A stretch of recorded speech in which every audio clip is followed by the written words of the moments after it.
Hello, I'm now telling you something about the psychosocial consequences of the threefold disaster in Fukushima, earthquake, tsunami, and nuclear meltdowns. And at first I would like to explain you why this issue is so important and interesting for me.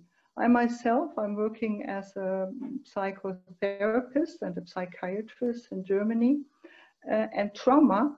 The issue of trauma is one of my main interests. I have been treating patients from very different types of trauma, like war trauma, refugees, sexual assaults, early child trauma, and accidents, normal traffic accidents. So I was very interested to learn much about trauma and nuclear disaster in Fukushima.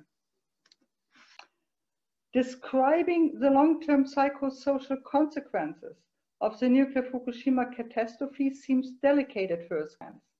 Involuntary, the authors get into the primarily politically defined debate whether the reactor catastrophe, which is linked to nuclear meltdown, can lead to immeasurable health consequences at all.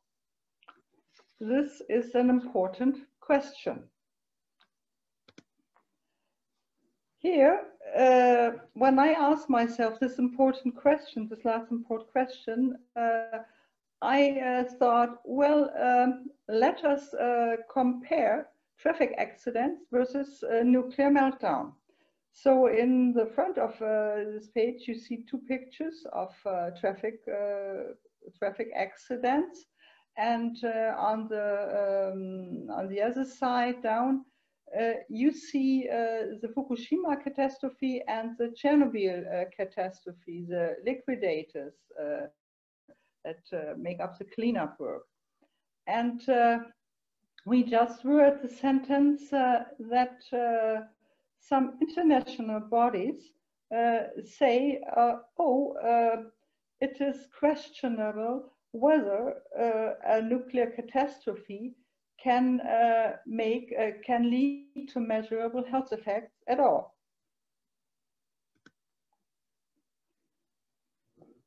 So can it or can it not?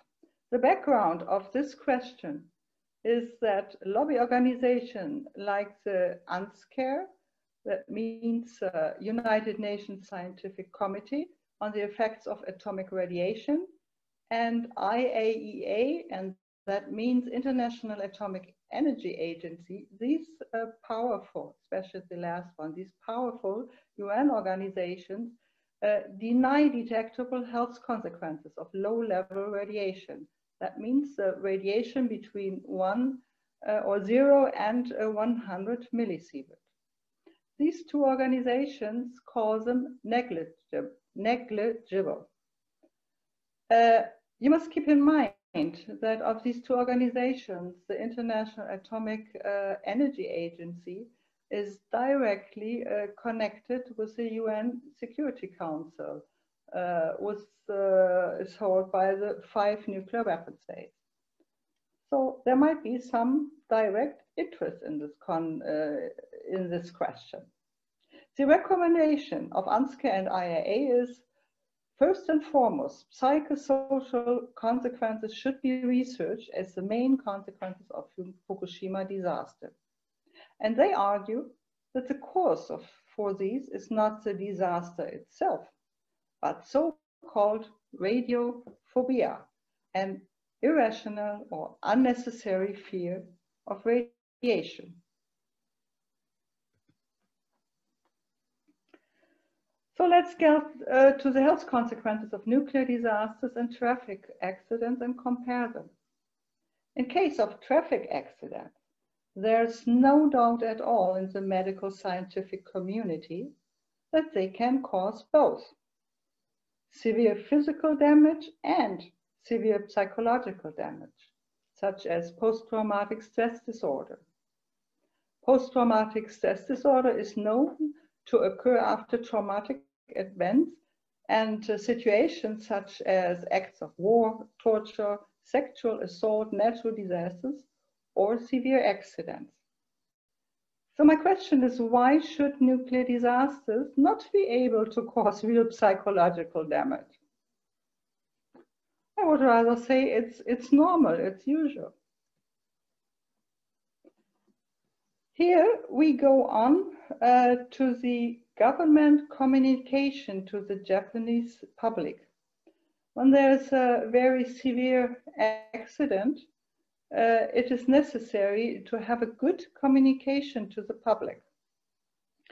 And here is Professor Shunichi Yamashita. He is the leading person in the specialist in radiation health, and he's sort of a spokesperson for the Japanese government. On March 20th, 2011, Professor Yamashita sat in a meeting before the evacuees and residents on the Fukushima prefecture. All annual doses of 100 millisieverts are harmless. Radiation damage does not come to people who are happy and smiling. It only comes to people who are disheartened. 20 millisievert per year was put as a standard for permitted radiation exposure. And so, well, 100 millisievert harmless, and then 20 millisievert have to be more harmless, aren't they? The term meltdown also was avoided by the Japanese government. Recently, I talked to a very good Japanese friend who followed up all these discussions in Japan and also in Germany. And she said to me, I remember that the Japanese government really tried to avoid the term meltdown, nuclear meltdown, in their communication. So their politics was a systematic cover-up, and it led to a mistrust in the authorities. Then the medical investigations by Japanese authorities. Fukushima Health Management Survey was implemented in 2011. And the primary purpose of it was monitor the long-term health of residents, promote their future, their well-being, and confirm whether long-term low-dose radiation exposure affects health at all. So what I found in the different psychosocial studies that I looked on, that there is an overemphasis on psychosocial factors. Even I found one study on thyroid cancer in children and psychosocial effects, and also there, the psychosocial factors were overemphasized. We have 21 studies on psychological and 15 on social impact of nuclear catastrophe, but no study on leukemia, on solid cancers other than thyroid cancers. Then I found out that the recommendation of the International Agency for the Research of Cancer, which made a workshop at that time in Japan in 2011-12, and they recommended to establish a population-based cancer registry. This is a very normal and good recommendation, but this recommendation was totally ignored. Studies on somatic health damages in cleanup workers are not included. And even in this one study on the psychosocial effects on cleanup workers, the radiation exposure even is not put there. Well, the Fukushima Health Management Survey says, and it results that it indicated very low radiation exposure doses among residents, and that no discernible increased incidence of radiation-related health effects could be expected. And this wording in the study is just the same wording as it was used by the International Atomic Energy Agency and UNSCAR. And it's almost the same as it was used when the Chernobyl health effects were to be evaluated by these organizations. So here we have the scheme from the Fukushima Health Management Survey, showing what kind of service were done. At right, you see the university, the Fukushima Health University. Studies that were done were thyroid ultrasound examination, comprehensive health checks in by the residents or in the residents of evacuation zones, and general health checkups there. And they were done for a few years, I think 1.5 and 2 years, and then ended. Then we have the mental health and lifestyle surveys, and also pregnancy and birth survey. This also focused on psychosocial health research. Now we go on to the results of the psychosocial studies in detail. The results are an increase in depression, increase in post-traumatic stress disorder, increase in alcohol abuse, and suicides, as well as public and self-stigmatization. My comments are: evacuees had and have a realistic fear of a core meltdown and radioactive fallout. And this type of fear is an adequate reaction to a dangerous situation. When I explain anxiety patients, the difference between their anxiety being a symptom of their disturbed health and normal anxiety, I always make examples where people can get into a dangerous situation, and it's very normal, that react with anxiety or fear. The same here, to Fukushima nuclear catastrophe. And an additional stressor was a lack of transparency in the communication of the authorities. On the right side, you see the people's answer: controlling radiation.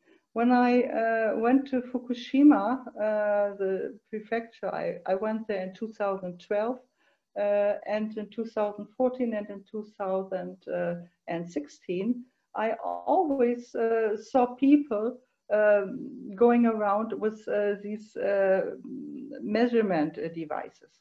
Very normal.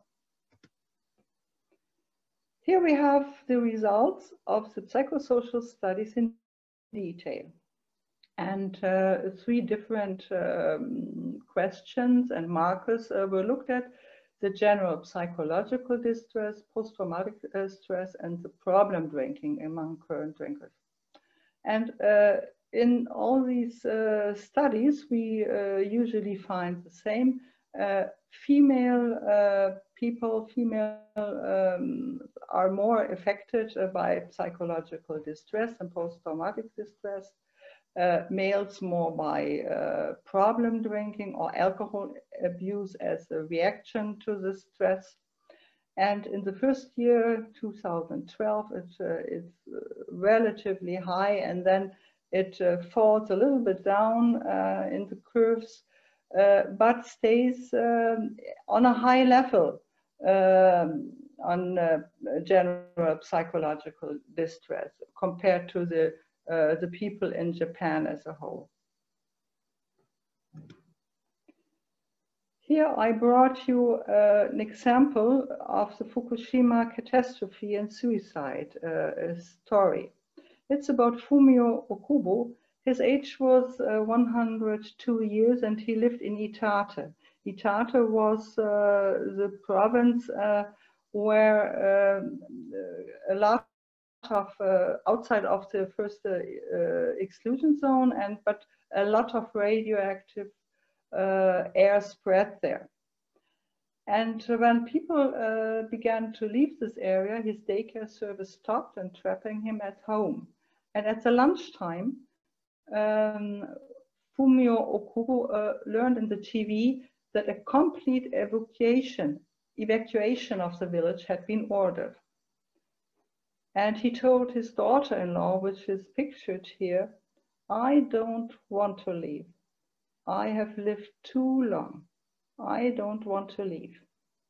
And that night, Mr. Okibo hung himself. Plant operator Tokyo Electric was recently ordered to pay his relatives $142,000 in damages.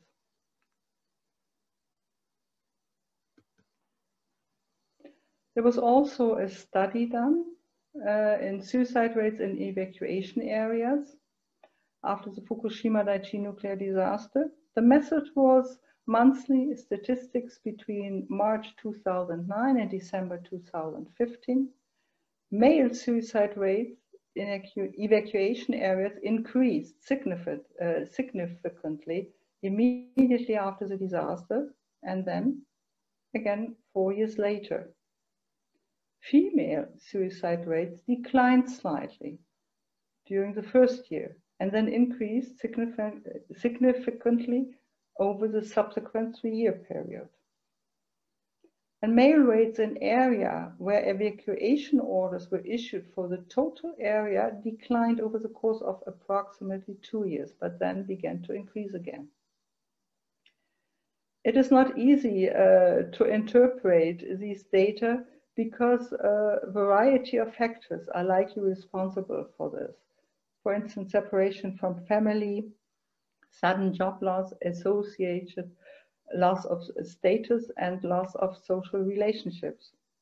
And in general, the suicide mortality rates in Japan are quite high compared with other OECD countries. Here we have a comparison of the psychological distress of evacuees and the radiation exposure. And this is an interesting study because it shows that there is a clear association between the severity of the psychological distress on one hand and the height of the radiation exposure in the districts.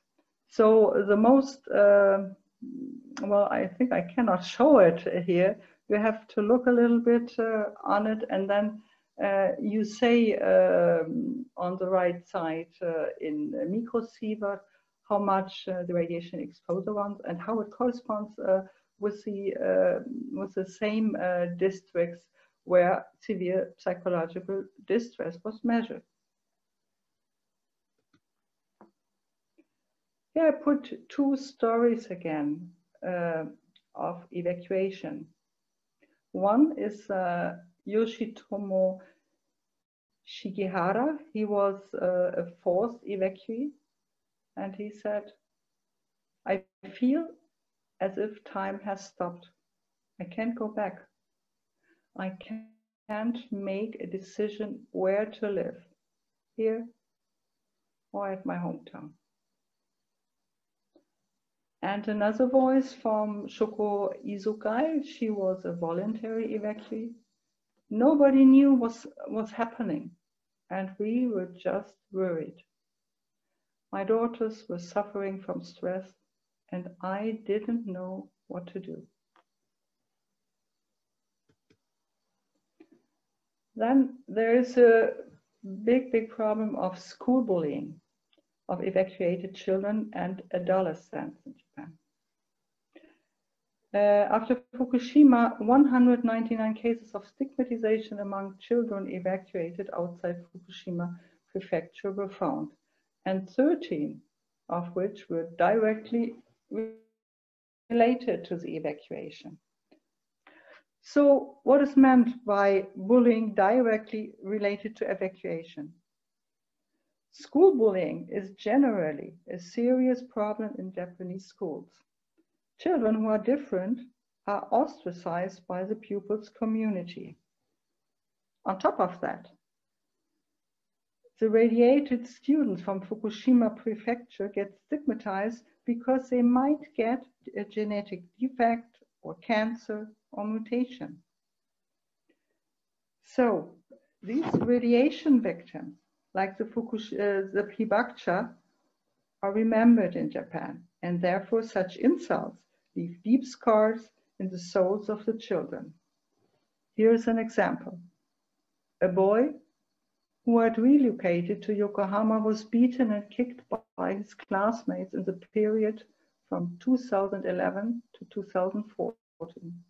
And he was forced to pay $13,200 to the boys who tormented him. Here's a study on post-traumatic stress response in Fukushima nuclear workers. And this is a scheme from the Daiichi Fukushima Nuclear Workers Group. And they have, of course, on one hand, peritraumatic distress. It means stress within the period of the accident, and post-traumatic stress responses. Of course, also there might be pre-existing illnesses. And they listed the different stress situations they lived through. It's discrimination and slurs, near-death experience, escape from tsunami, witnessing of plant explosions, colleagues' death, major property loss, and home evacuation.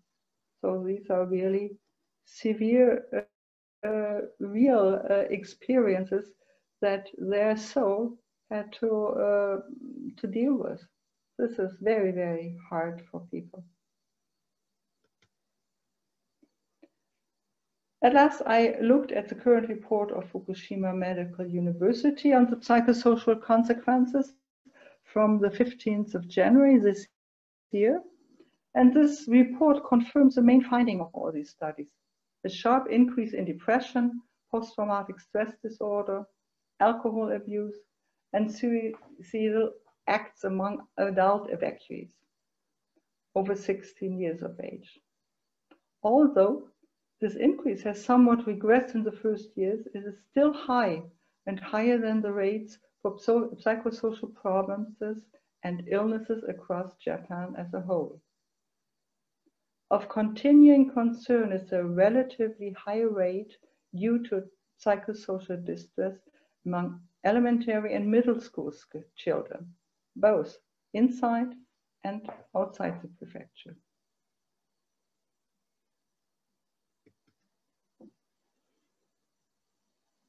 Well,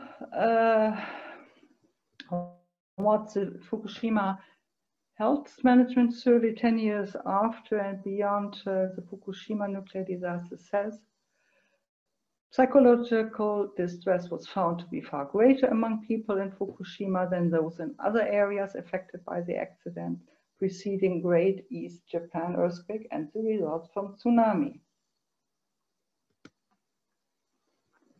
If we look at the studies again, my conclusion is all studies lack an embedding in a holistic perspective. Physical and psychological findings belong together. Diagnosis and treatment must be part of one and the same care process.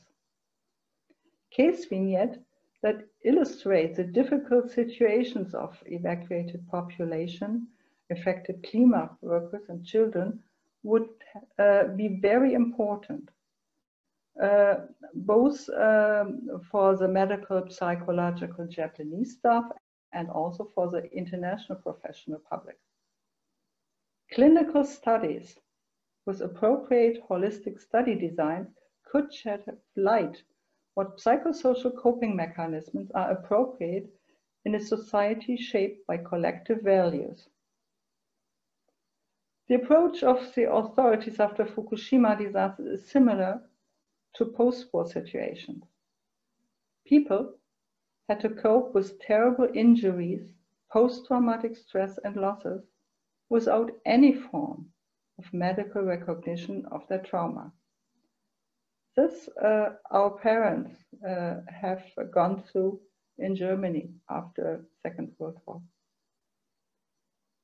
With the upcoming Olympics in Japan this year in 2021, they are meant to demonstrate, oh, we have rebuilt, we have made it. Forget Fukushima.